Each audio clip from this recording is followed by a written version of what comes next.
Locomotion and movement. Voluntary movements are called locomotion.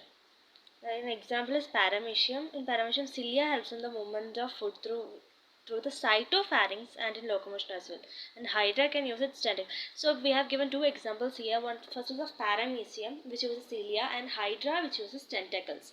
Tentacles is used for capturing its prey and also is there for locomotion, while paramecium uses the cilia in the movement of food to the cytopharynx and in locomotion. Now see, all locomotions are movements, but all movements are not locomotion. So what is locomotion? Locomotion is a voluntary movement. Types of movement.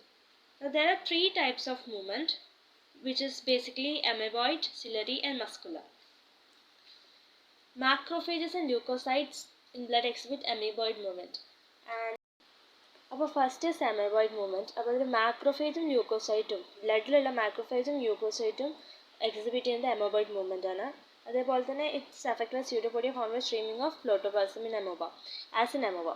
And cytoskeletal elements like microfilaments. Macrophage, leukocytes, cytoskeletal elements ellam cheyyunnathu amoeboid movement aanu.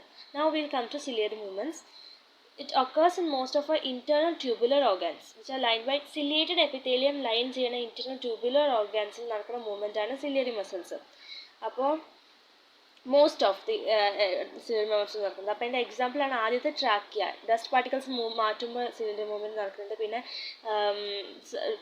dust particles in some of the following inhale along with the atmospheric air. Passage of ova through the female reproductive tract is also feasible. Ciliary movements in two examples are trachea and movement of ova.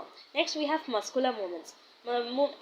Movements of our limbs, jaw, tongue, etc. require muscular muscles move ചെയ്തുള്ള movements എല്ലാം നമ്മൾ muscular movement എന്ന് പറയാം. And also contractile property of muscles. This is also used for locomotion. There are three types of motions, which is amoeboid, ciliary and muscular. Amoeboid example is macrophage and leukocytes in blood.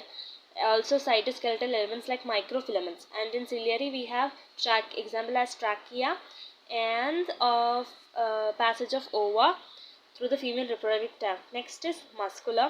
Muscular movements like in our jaws, limbs, tongue, etc. The contractile property of the muscles. What is it? The muscles have a property called contractile property that is used for the locomotion of the type muscular.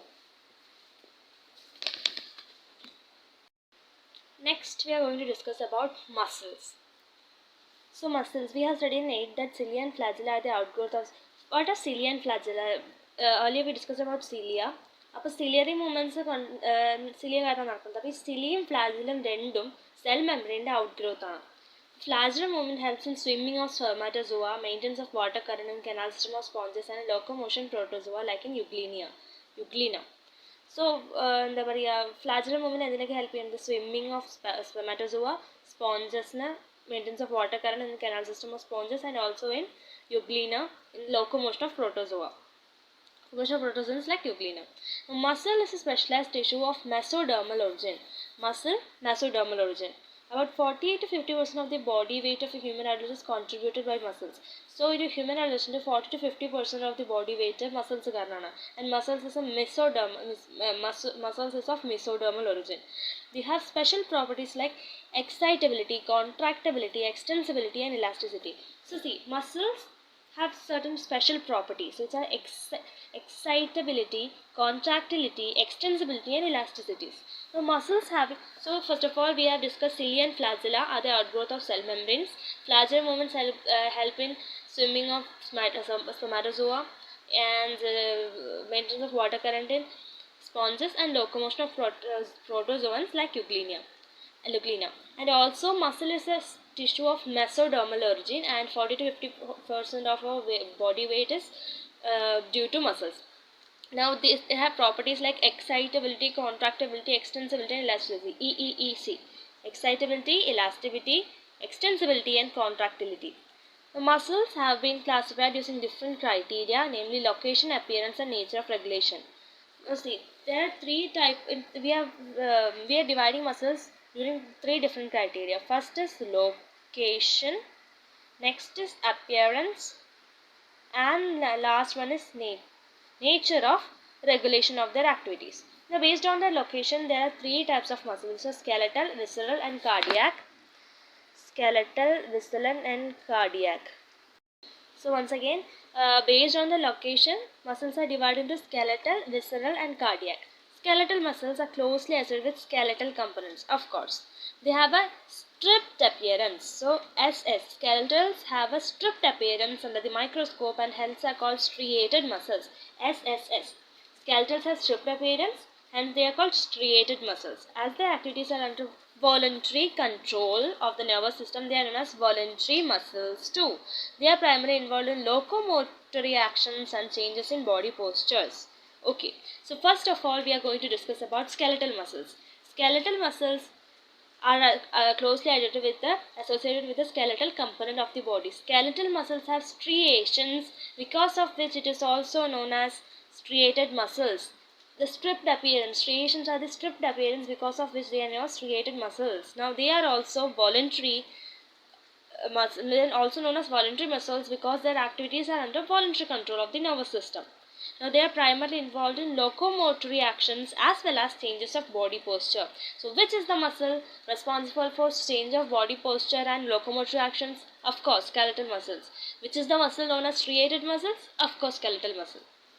Next, we are going to discuss about visceral muscles. Visceral muscles are located in the inner wall of hollow visceral organs of the alimentary canal, reproductive canal, etc. They do not exhibit any striations and are smooth in appearance. Hence, they are called smooth muscles, non-striated muscles. Their activities are not under the voluntary control. Their activities are not under voluntary control of muscles, and therefore they are also known as involuntary muscles. They assist, for example, transportation of food through digestive tract and gametes to the genital tract. So, visceral muscles, where are they present? In the inner wall of visceral organs. Okay, in the alimentary canal, reproductive canal, etc. They do not have striations and are smooth, and they are called smooth. So, we have two types of muscles: striated and smooth muscles. The muscles which have a stripped appearance or striations are called striated muscles. That is, we have skeletal muscle. Next, we have visceral muscle, which does not have striations and are smooth in appearance. Hence, they are also called smooth muscles and they are involuntary. So, striated muscle is voluntary, but smooth muscle is involuntary. Which is the smooth muscle? Visceral muscle. Now, now see, the striated muscle or the skeletal muscles, the activities were locomotory actions and changes of body posture, while in visceral muscles they assist in transport of food through digestive tract and gametes to genital tract. So locomotory actions and changes of body posture is skeletal muscle, while transport of food and gametes is visceral muscle. Next, the last one among these three groups is the cardiac muscle. These are the muscles of heart. Of course, cardiac refers to heart and muscles of heart. Many cardiac cells assemble in branching pattern to form. Now, how is it formed? Many cells assemble in a branching pattern to form a cardiac muscle. Based on appearance, cardiac muscles are striated. They are involuntary in nature as well as. Now, see, earlier we had discussed skeletal are striated but they are voluntary, and visceral are smooth but involuntary. However, cardiac is an exception. Cardiac is striated but it's involuntary.